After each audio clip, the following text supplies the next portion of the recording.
Colville neighbourhood and the Colville estate is a major project. It's over 900 homes in total for the master plan area that we've worked on with Hackney Council. The two buildings that we're developing now with Hackney Council and Anthology are the market sale buildings for the whole neighbourhood.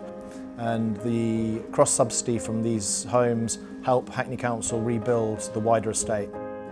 So we invited David Chipperfield's office to collaborate with us on phase 3, and we've worked together very collaboratively as two offices, but sharing the design process all the way through. We always work with sketches, really big sketches, hand drawings, and very big physical models. We find that's the best way to communicate the early design ideas, working very closely with the wider neighbourhood.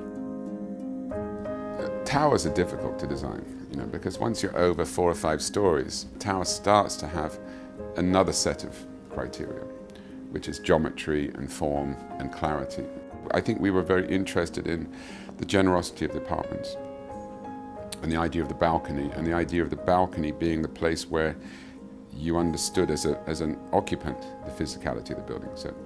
So this strong brick form, both in terms of how the building hits the ground and how the facade absorbs these balconies.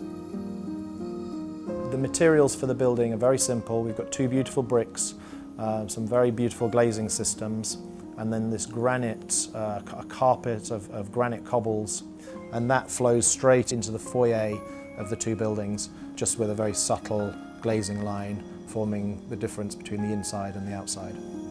The position of the buildings on the southern edge of the Colville neighbourhood is quite important.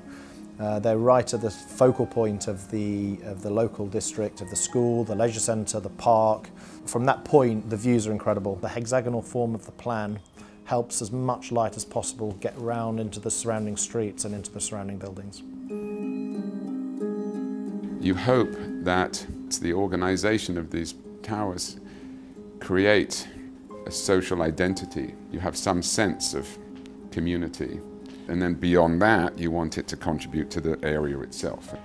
I'm hoping that these apartments provide people that live there with a very comfortable and enjoyable place to live.